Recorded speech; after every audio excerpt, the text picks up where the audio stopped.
Hi guys, હું છું આશીષ વાઘેલા.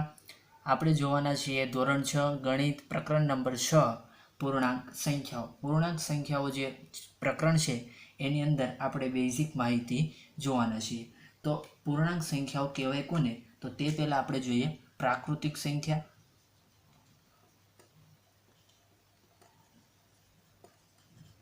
પ્રાકૃતિક સંખ્યાઓ છે એને અંગ્રેજીમાં આપણને ખબર છે કે આપણે એને નેચરલ નંબર્સ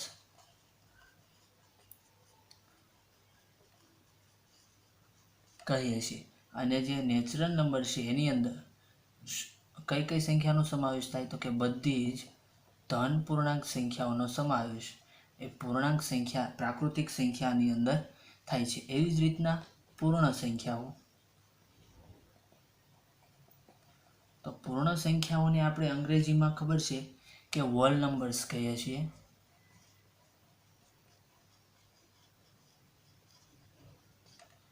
અને પૂર્ણ સંખ્યાઓમાં 0 પ્લસ બધી જ ધન પૂર્ણાંક સંખ્યાઓ એનો સમાવેશ પૂર્ણ સંખ્યામાં થાય છે. મતલબમાં બધી ધન પૂર્ણાંક સંખ્યા છે એ પ્રાકૃતિક સંખ્યા, 0 પ્લસ બધી ધન પૂર્ણાંક સંખ્યા એ પૂર્ણ સંખ્યા.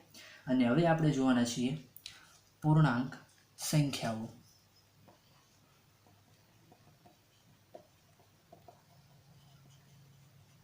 તો પૂર્ણાંક સંખ્યાઓ કોને કહેવાય?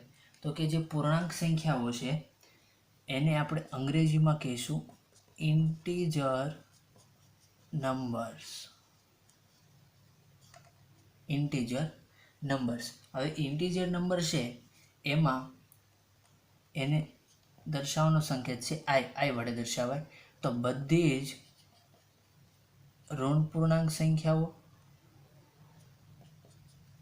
પ્લસ 0 પ્લસ બધી જ ધન પૂર્ણાંક સંખ્યાઓનો સમાવેશ એ પૂર્ણાંક સંખ્યાઓની અંદર થાય છે. પૂર્ણાંક સંખ્યાઓમાં જે આ માઇનસ વાળી છે એને આપણે કહીશું ઋણ પૂર્ણાંક સંખ્યાઓ.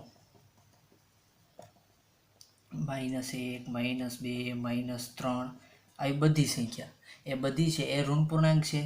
એવી જ રીતના ધન પૂર્ણાંક. તો ધન પૂર્ણાંક કોને કહીશું? તો કે બધી ધન સંખ્યા 1, 2, 3, 4 આવી અનંત સુધી. તો આ બધી સંખ્યાઓને આપણે ધન પૂર્ણાંક કહીશું. જ્યારે -1, -2, -3 એને આપણે કહીશું ઋણ પૂર્ણાંક. 0 તો 0 છે એ તો નથી ધન પૂર્ણાંક કે નથી ઋણ પૂર્ણાંક, એ એક પૂર્ણાંક સંખ્યા છે. બરોબર છે. તો આને કહેવાય પૂર્ણાંક સંખ્યાઓ. બધી જ ઋણ પૂર્ણાંક સંખ્યાઓનો સમાવેશ થતો હોય, શૂન્યનો પણ સમાવેશ થતો હોય અને બધી ધન પૂર્ણાંક સંખ્યાઓનો પણ સમાવેશ થતો હોય તો તે સંખ્યાને આપણે કહીશું પૂર્ણાંક સંખ્યાઓ. અને આ સંખ્યાઓ વિશે આપણે હવે સંખ્યા રેખા પર પૂર્ણાંક સંખ્યાઓ જોઈએ. તો નેક્સ્ટ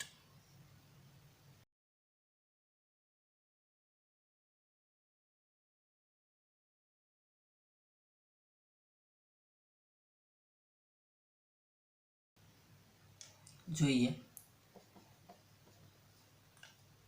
સંખ્યા રેખા. તો સંખ્યા રેખા હું અહીં દર્શાવું છું એક. અહીં વચ્ચે સંખ્યા રેખામાં અહીં આવશે 0, આ બાજુ 1, 2, 3, 4, આ બાજુ માઇનસ સંખ્યા -1, -2, -3, -4. તો સંખ્યા રેખામાં શું જોવાની બાબત છે? તો કે સંખ્યા રેખાની બરાબર મધ્યમાં શું? સંખ્યા રેખાની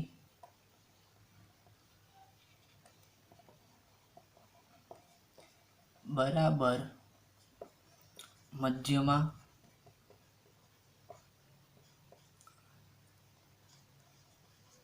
શૂન્ય આવેલો હોય છે.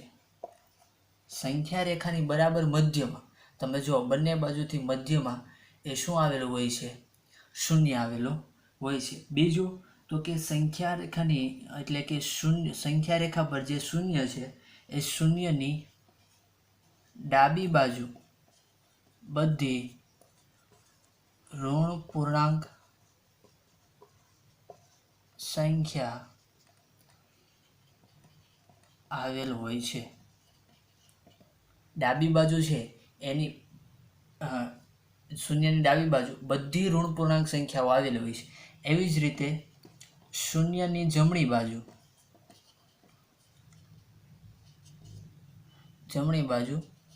બધી ધન પૂર્ણાંક સંખ્યાઓ આવેલી હોય છે.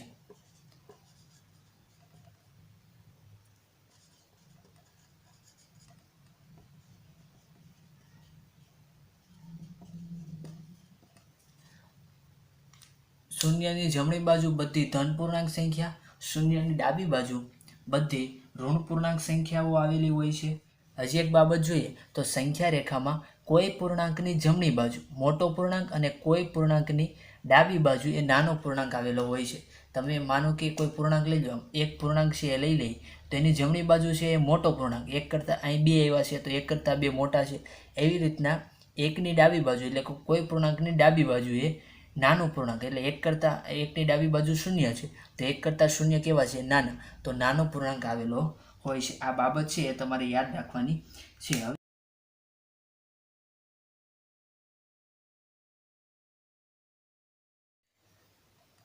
તમને આમ કીધું હોય કે સંખ્યા રેખા પર -8 નું નિરૂપણ કરો. તો કઈ રીતે કરશો? તો સૌપ્રથમ તો આપણે એક સંખ્યા રેખા દોરીશું. આ સંખ્યા રેખામાં હવે -8 લેવા છે તો આ શૂન્યની ડાબી બાજુ 1, -2, -3, -4 એવી રીતના -8 સુધી લખશું અંક, અને પછી અહીંયા 1, 2, 3 બરોબર છે. તો -8 દર્શાવવાનું કીધું હોય તો અહીં શું છે? -8 આ દર્શાવ્યા -8. એવી જ રીતના તમને કોઈ સંખ્યા રેખા પર +3 અહીં 8ની જગ્યાએ +3 કીધું તો +3 ક્યાંય છે? આ બાજુ, તો આ દર્શાવ્યા +3 બરોબર છે. આ રીતના તમે પૂછે કે સંખ્યા રેખા પર કોઈ પણ સંખ્યાનું નિરૂપણ કઈ રીતે કરશો, તો જે સંખ્યા આપી હોય એના પર રાઉન્ડ કરી દેવા. એટલે આ સંખ્યા રેખા પર આપણે નિરૂપણ જોયું. હવે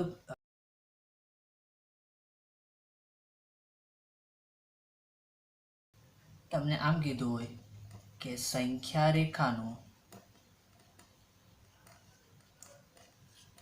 ઉપયોગ કરી પૂર્ણાંક લખો. સંખ્યા રેખાનો ઉપયોગ કરી અને પૂર્ણાંક લખો આવું કીધું હોય તો કઈ રીતે? તો સંખ્યા રેખા પર સરવાળો કરવો હોય તો આપણે જમણી બાજુ તરફ જઈશું, અને જો બાદબાકી કરવી હોય તો આપણે ડાબી બાજુ તરફ જઈશું. આ તમારે યાદ રાખવાનું છે કે જો સંખ્યા રેખા પર સરવાળો કરવો છે, સંખ્યા રેખાનો ઉપયોગ કરીને આપણે પૂર્ણાંક લખવાના છે ને એમાં જો સરવાળો કરવાનું કીધું તો આપણે જમણી બાજુ તરફ જઈશું, અને જો બાદબાકી કરવાનું કીધું તો આપણે ડાબી બાજુ તરફ આવશું. એક ઉદાહરણ લઈએ. ઉદાહરણમાં એમ કીધું છે કે 3 માં 2 ઉમેરતા. 3 માં 2 ઉમેરતા. હવે સૌપ્રથમ તો આપણે સંખ્યા રેખા દોરીશું. એના પર 0, 1, 2, 3, 4, 5 અહીં ઋણ સંખ્યાની જરૂર નથી છતાં લખી નાખીએ બરોબર છે. તો એમ કીધું છે કે 3 માં 2 ઉમેરતા. તો સૌપ્રથમ તો શું કરીશું? 3ને ટાર્ગેટ બનાવીશું. 3 હવે ઉમેરતા, તો ઉમેરવા મતલબ સરવાળો કરવાનું કીધું છે, અને જે સરવાળો કરવો હોય તો આપણે કઈ બાજુ જવાનું છે? જમણી બાજુ. તો આ 3, 1 અને 2 કેટલા સ્ટેપ થયા? આપણે 2 ઉમેરવા છે એટલે 2 સ્ટેપ. તો અહીંયા આપણે પહોંચી ગયા. શું છે? 5. તો 3 માં 2 ઉમેરતા આપણને કેટલા મળે છે? 5. એવી રીતના એક વધુ ઉદાહરણ જોઈએ.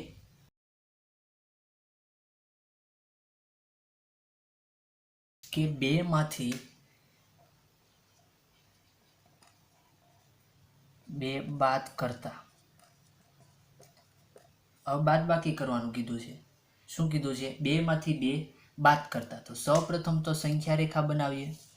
સંખ્યા રેખા પર 0, 1, 2, 3, -1, -2 ને -3. તો સંખ્યા રેખામાં સૌપ્રથમ તો ક્યાં જવાનું છે? 2 પર, કારણ કે 2 માંથી બાદ કરવાનું છે તો 2 ને પહેલાં ટાર્ગેટ બનાવી નાખવાનું. પછી 2 માંથી 2 બાદ કરતા, હવે 2 માંથી બાદ કરવાનું કીધું છે ત્યારે આપણે શું કરશું, બાદ બાકી થઈ, એટલે બાદ બાકીનો મતલબ એ કે આપણે કઈ બાજુ જવાનું છે, ડાબી બાજુ. તો સૌ પ્રથમ તો 2 ઉપર જઈએ, આ છે 2. હવે 2 માંથી 2 બાદ કરો તો 1, ડાબી બાજુ 1 અને પાછું 1, એટલે 2 માંથી જો આપણે 2 બાદ કરીએ તો આપણને 0 મળે છે. બરોબર છે. આ રીતે તમારે સંખ્યા રેખાનો ઉપયોગ કરીને પૂર્ણાંકને લખવાના છે. હવે આગળ જોઈએ.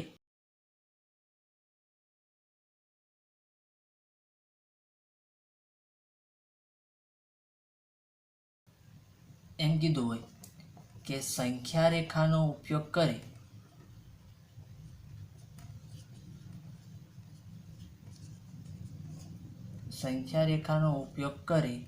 નીચેના પૂર્ણાંકોનો સરવાળો કરો. શું કીધું હોય, સંખ્યા રેખાનો ઉપયોગ કરી નીચેના પૂર્ણાંકોનો સરવાળો કરો. અને એક્ઝામ્પલ તમને આપ્યું હોય કે 9 + 1, તો કઈ રીતે કરશું, તો સૌ પ્રથમ તો આપણે સંખ્યા રેખા દોરીશું. એમાં 0, 1, 2, 3, 4, 5, 6, 7, 8, 9 અને 10. આપણે અહીં ધનની જ જરૂર છે, ધન પૂર્ણાંકની, ઋણ પૂર્ણાંકની જરૂર નથી એટલે નથી દર્શાવતા. તો સૌ પ્રથમ શું કરીશું, અહીં 9 છે તો સૌ પ્રથમ 0 થી 9 તરફ જઈશું. અહીં 9 છે તો 0 થી 9 તરફ ગયા. હવે 9 માં 1 ઉમેરવાનો, તો ઉમેરવાનો હોય તો આપણે જમણી બાજુ જવાનું. તો 9 માં આ 1 ઉમેરો એટલે આપણને કેટલા મળ્યા, 10 મળ્યા. તો આ થઈ ગયા 10. હવે એવી જ રીતના તમને બીજું ઉદાહરણ આપ્યું હોય,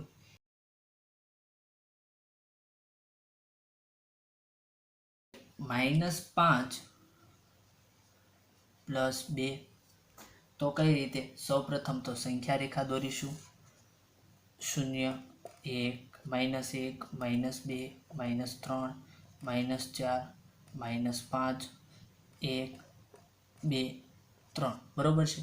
હવે એમ કીધું છે કે -5 માં +2 ઉમેરતા. તો સૌ પ્રથમ આપણે શું કરીશું, 0 ને પકડીશું, 5 પર જઈશું.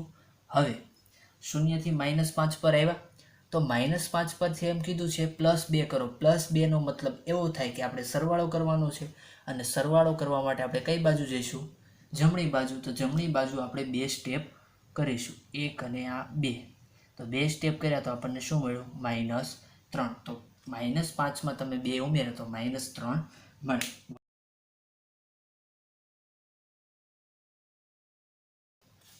તમને એમ કહ્યું હોય કે -2 + 3 - 1, બરોબર છે. તો કઈ રીતે કરશું, તો સૌ પ્રથમ તો સંખ્યા રેખા દોરીએ. સંખ્યા રેખા પર 0, 1, -1, -2, -3, -4, +1, +2, +3, +4. બરોબર છે. સૌ પ્રથમ તો શું કીધું છે, -2 માં +3 કરો. તો 0 થી ડાયરેક્ટ કઈ બાજુ જઈશું, -2 તરફ. હવે -2 થી +3 કરો તો અહીંથી +3 કરવાના છે તો 3 સ્ટેપ ખસીશું, 1, 2 અને 3. તો અહીંયાથી અહીંયા આવ્યા. હવે એમ કીધું છે -1, તો આમ જ પાછું 1 માઇનસ કરવાનું છે, તો પાછા અહીંયા આવીશું. મતલબ -2 માં 3 ઉમેરી પાછા 1 ઓછા કરતા આપણને 0 પર આવીએ છીએ. હવે એવી રીતના આપણે અહીં સરવાળો છે ત્યાં આપણે શું કરીશું, બાદબાકી.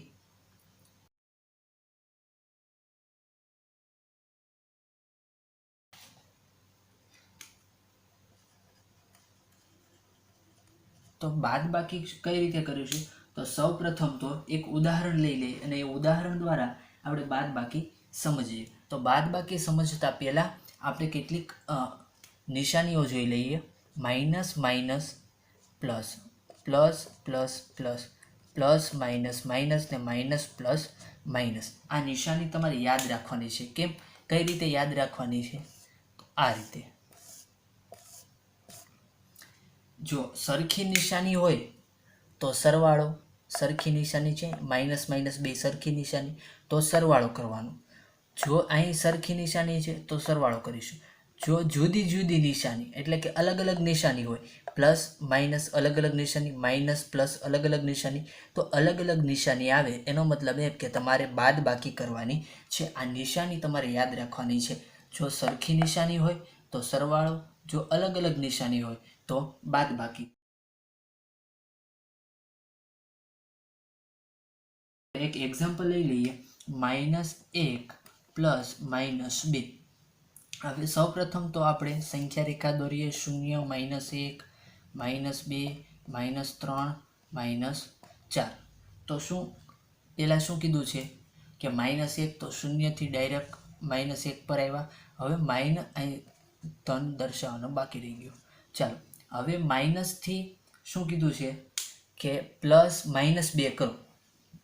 હવે તો અહીં જો શું છે, પ્લસ માઇનસ અલગ અલગ નિશાની છે, મતલબ આ બાદ બાકી કરવાનું કહે છે. તો -1 -2 આવું કહે છે, બરોબર છે. તો હવે પાછું શું કરીશું, -1 માંથી -2 બાદ કરવાનું કીધું છે. તો બાદ બાકી કરવી હોય તો આપણે ડાબી બાજુ તરફ આવશું.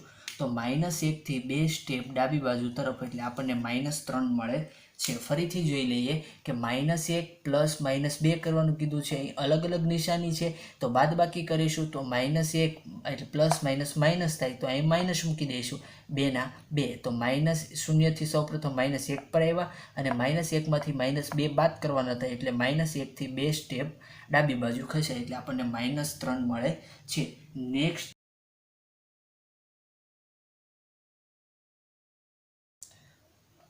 5 પ્લસ -1. તો સૌપ્રથમ શું કરીશું, સંખ્યા રેખા દોરીએ. 0, 1, 2, 3, 4, 5, બરોબર છે. -1, -2 એવી રીતના. સૌપ્રથમ તો આપણે શું કરવાનું છે, 5 ના 5 લખીએ, પ્લસ માઇનસ અલગ અલગ નિશાની, તો બાદ બાકી 1 ના 1. હવે શું કરીશું, 0 થી ડાયરેક્ટ 5 પર, અને 5 પરથી આપણે કઈ બાજુ જવાનું છે, અહીં બાદ બાકી કરવાની હોવાથી ડાબી બાજુ તરફ, તો એક સ્ટેપ ડાબી બાજુ તરફ, તો આપણને 4 મળે છે. તો આ રીતે સંખ્યા રેખાનો ઉપયોગ કરીને પૂર્ણાંકોનો સરવાળો કે બાદ બાકી કરી શકાય છે.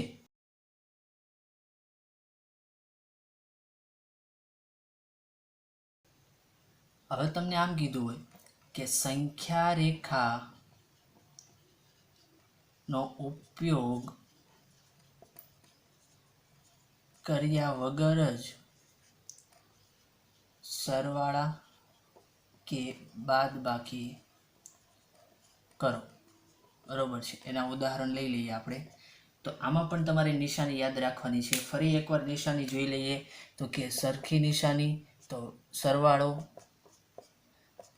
જુદી જુદી નિશાની તો બાદ બાકી, બરોબર છે. આ તમારે યાદ રાખવાનું છે. એક ઉદાહરણ લઈ લઈએ, 5 પ્લસ -2, બરોબર. 5 પ્લસ અને -2 કૌંસમાં આપેલા છે. તો પ્લસ માઇનસ શું થાય, પ્લસ માઇનસ માઇનસ જુદી જુદી નિશાની તો બાદ બાકી.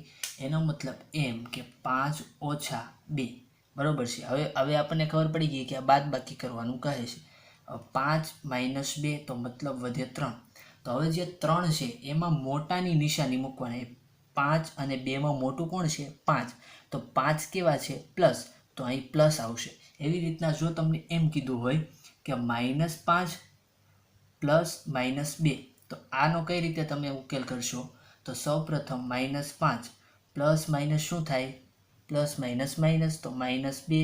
હવે આ માઇનસ માઇનસ પાછું શું થઈ જાય, પ્લસ, તો મતલબ સરવાળો કરવાનો છે. તો 5 ને 2 કેટલા થાય, 7. હવે નિશાની કોની મૂકવાની, તો મોટાની. આ બંનેમાં મોટું કોણ છે, -5. તો આપણે માઇનસ અહીંયા નિશાની મૂકી દઈશું, મતલબ આપણો જવાબ છે એ -7 થઈ જશે. હવે એવી રીતના તમને કોઈ ઉદાહરણ આમ આપ્યું હોય, -5 પ્લસ 2, તો આનો ઉકેલ તમે કઈ રીતે શોધશો, તો સૌપ્રથમ તો 5 માઇનસ આપેલા છે એમાંથી આપણે +2 કરવાના છે. તો મતલબમાં હું આમ પણ લખી શકું, 2 - 5, બરોબર છે. તો 2 માંથી 5 જાય તો 3. હવે નિશાની એ મોટાની મૂકવાની, તો 2 ને 5 મોટા 5 છે, તો 5 એ કેવા છે, માઇનસ, તો અહીં -3 જવાબ આવશે. આ તમારે